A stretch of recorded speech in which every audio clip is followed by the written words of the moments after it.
Bueno, novedades porque se conoció este jueves el fallo de la Cámara Federal de Apelaciones que agrava los procesamientos a los compañeros del Polo Obrero. Acá ya lo habíamos analizado, en su momento Casanelo procesa a Chiquito Beliboni, a Tango, a Jere y a una cantidad de compañeros y compañeras por la figura de defraudación al Estado. El equipo de abogados que acompaña al Polo Obrero apeló ese procesamiento, precisamente denunciando que se basaba en manipulaciones arbitrarias de pruebas sin ningún tipo de sustento verídico, que se habían avasallado los derechos a la defensa en juicio, una cantidad de elementos muy fuertes que impugnaban los compañeros, que este nuevo fallo no les da la consideración pertinente y por el contrario incorpora, como había reclamado el fiscal Policita, al procesamiento por defraudación al Estado las figuras de extorsión y coacción agravada. Lo cual tiene el objetivo y la finalidad de, tratar de que los compañeros vayan presos, porque estas son figuras del Código Penal que establecen penas más altas, penas no excarcelables, y aparte las coloca bajo la figura del concurso ideal o concurso real, que significa una sumatoria de la pena por los distintos delitos por los que a vos te imputan y te procesan. Con lo cual tenemos un fallo cuyo objetivo es golpear la libertad de organización y de movilización, porque si ustedes se detienen a considerarlo, este tipo de figuras se establecen para criminalizar lo que son los pilares mismos de una organización de lucha como la del Polo Obrero. Me refiero que hablan de coacción o extorsión basados en lo que es el aporte voluntario de los compañeros a la organización. Y atención, porque esto también es un antecedente gravísimo para los sindicatos. Es decir, una organización independiente que no financian ni las patronales ni el Estado y por lo tanto recae en su funcionamiento de la colaboración voluntaria y con mucho esfuerzo de cada uno de sus compañeros, eso aparece visto el aporte como parte de un elemento de la coacción. Lo mismo la organización para participar de movilizaciones. Entonces, los elementos que se utilizan es cuando los compañeros impulsan fuertemente explicando la importancia política de participar en una determinada marcha, etc. Y hay un registro de quienes participaron, quienes estuvieron, ya eso son tomados como indicios de la coacción o la extorsión. Es decir, que están criminalizando y colocando en el terreno de la ilegalidad lo que son, como yo decía, los pilares de la estructuración de una organización independiente y una organización de lucha, que aparte esto es grave porque acá hay un sesgo y un componente racista, clasista muy fuerte, porque dicen que esto es de esta manera porque era un sector de la población muy vulnerable que eran beneficiarios de los programas sociales, el plan Potenciar Trabajo y demás. Y acá el dato relevante es que esos programas sociales fueron conquistados con organización y con planes de lucha. Entonces todo está tergiversado en este nuevo procesamiento que al mismo tiempo, reafirma ya lo que habíamos impugnado por parte del procesamiento de Casanelo. En su momento hacíamos un programa especial donde detalladamente colocábamos todos estos puntos de vulneración del derecho a la defensa, porque si ustedes piensan a los compañeros del Polo Obrero, no les permitieron la ampliación de indagatorias. De hecho, al compañero Chiquito, a la defensa de los compañeros, la semana pasada Casanelo les rechazó la posibilidad de presentar testigos que brinden testimonio sobre cómo funcionaba la organización del Polo Obrero. Entonces, que el derecho a ser oídos y a que haya testimonio y la construcción de nueva prueba para el derecho a la defensa está siendo completamente avasallado. Al mismo tiempo, recordemos que las indagatorias fueron completamente irregulares. Desde un primer momento el proceso fue irregular, lo habíamos contado con los allanamientos o incluso el allanamiento a la sede central del Polo Obrero, donde se rompieron las cámaras, se ingresaron sin testigos, es decir, se incumplieron una cantidad de procedimientos elementales y luego rápidamente vinieron las indagatorias donde a muchos compañeros tuvieron que ir a brindar testimonio indagatorio sin que conozcan ni ellos ni sus abogados las pruebas en virtud de las cuales se les construía la acusación. Lo cual, por supuesto que impide que uno pueda analizar esa prueba, que uno pueda contradecirla, presentar elementos probatorios que desmientan aquellos elementos por los cuales te están acusando. Bueno, yo decía, se negaron a ampliar la indagatoria, hubo ocultamiento de prueba y al mismo tiempo se utilizó esta figura de los testigos reservados, los testigos protegidos, que se supone que se fundamenta en aquellos casos donde corre riesgo la vida de la persona, algo que no está para nada probado en esta causa, y que aparte es una figura que se utiliza estrictamente para los delitos de narcotráfico y terrorismo, y acá sin embargo se utilizaron estos testimonios sin posibilidad de la defensa de presentar pruebas, de participar de esas indagatorias, lo que se podría haber formulado incluso de manera indirecta, preservando la identidad de los testigos que están colocados bajo esta figura, con numerosos instrumentos que hoy se permite la tecnología o el envío de preguntas por adelantado. Entonces, tenemos todos estos elementos y aparte la defraudación al Estado, como ya habíamos señalado, también es una manipulación arbitraria porque el Polo Obrero presentó absolutamente todas las pruebas de la materialidad del destino de los fondos que se asignaron en función de los convenios que se firmaban con el Ministerio de Desarrollo Social en el marco del Plan Potenciar Trabajo.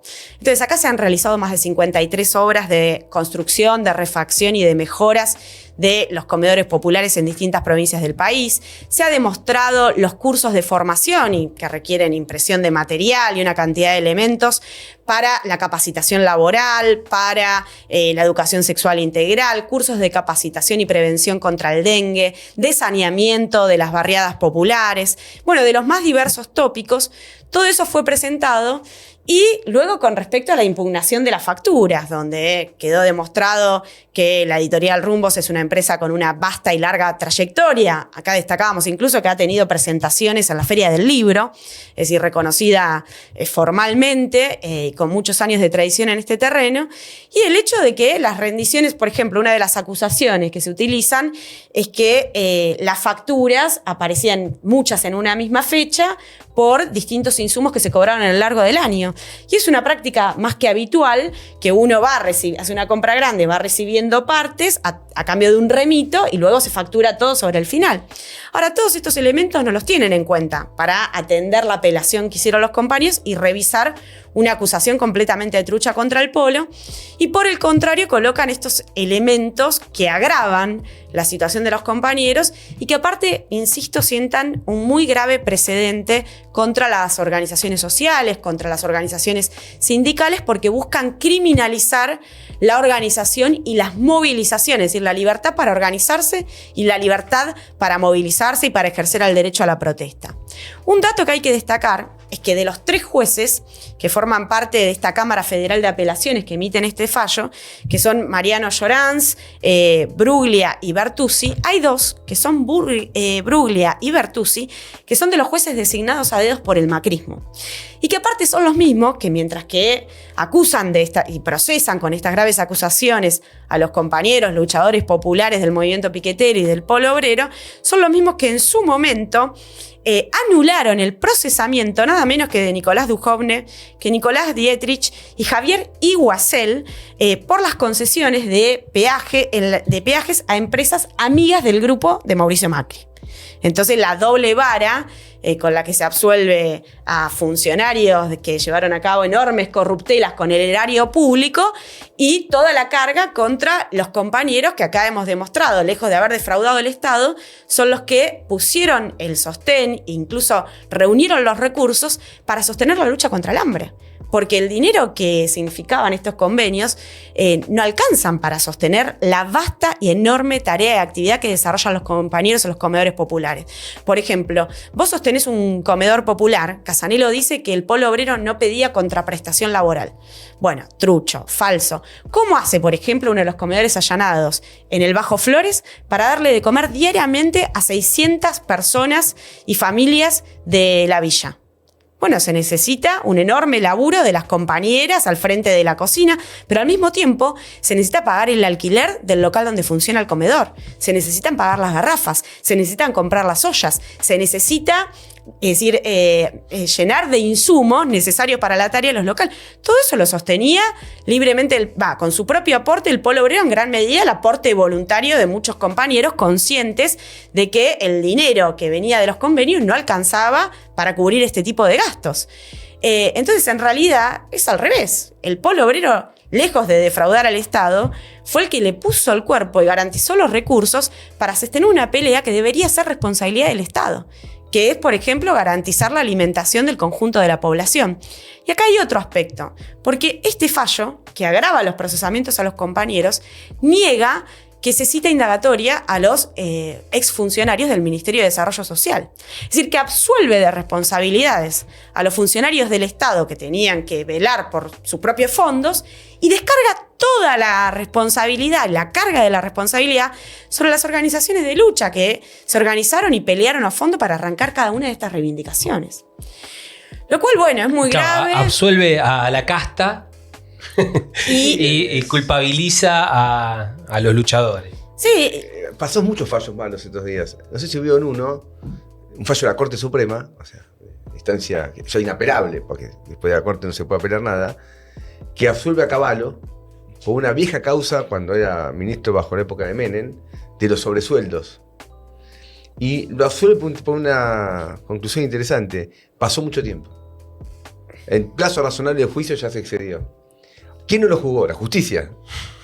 Ellos mismos no lo juzgaron y después alegan como motivo. Entonces, el carácter de clase de la justicia. Es total. Lo que vos decías de estos dos tipos que están en la Cámara, esa sala 1 es un escándalo. La sala 1 fue armada por Macri, agarró amigos, los juntó, los llevó con la pelota en su lugar y armó una sala donde todos los funcionarios de ellos fueron absueltos, argumentando cuestiones de procedimiento, nunca van a los temas de fondo. Cuestiones de procedimiento. Entonces, ahora, este fallo yo creo que hay que entenderlo del siguiente modo. Vuelven al punto de partida. Para mí lo más interesante fue Patricia Bullrich, que como siempre es media, no se contiene, sacó un tuit inmediatamente después del fallo.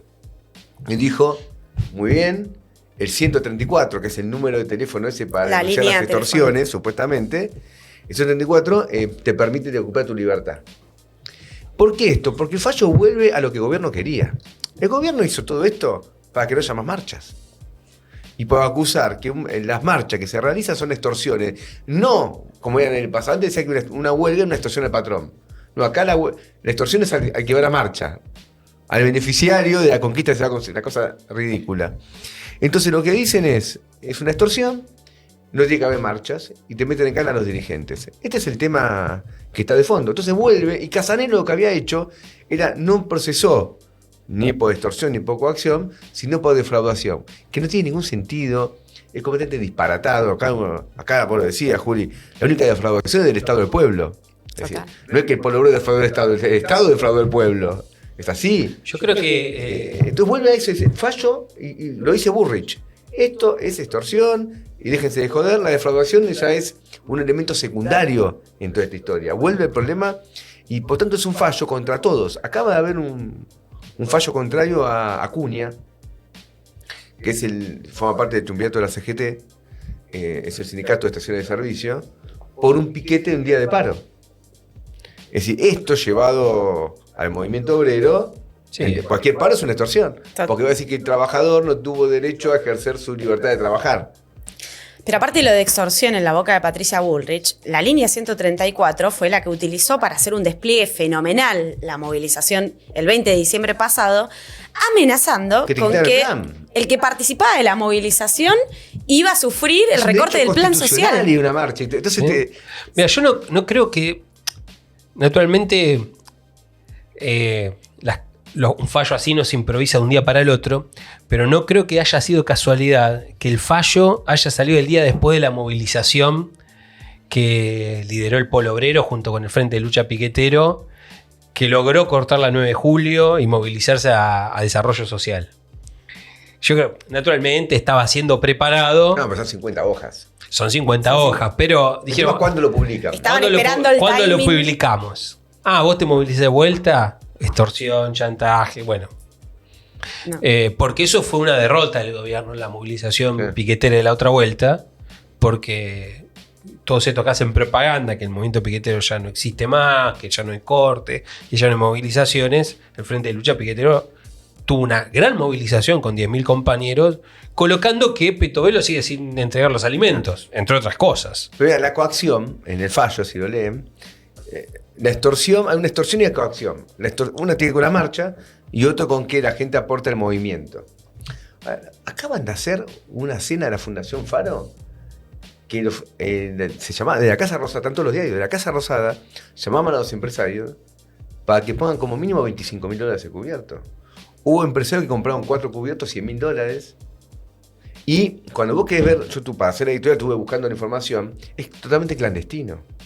La coacción del Estado a su propia clase. Totalmente. ¿Y por qué el Estado coacciona? Porque después te puede dar tal negocio, tal subsidio, te habla de importación, no te habla de importación. El Estado puede chantajear de diversos modos a su propia clase. Hay una relación compleja entre la clase capitalista y el Estado capitalista. Fue un chantaje escandaloso. Pero tanto los diarios, un familiar de Caputo de Santiago, fue el encargado directo de llamar a todos. Y, por ejemplo, hubo empresas, y las empresas no quieren decir si fueron, si no fueron. ¿Entendés? Yo fui pero no aporté. Bueno, todo está armado clandestinamente y está en todos los días, es un escándalo. ¿Por qué no hacen un juicio por extorsión? Obviamente los empresarios no van a ir a denunciar la extorsión, porque si no se quedan sin los beneficios que ellos pretenden del gobierno, ¿no?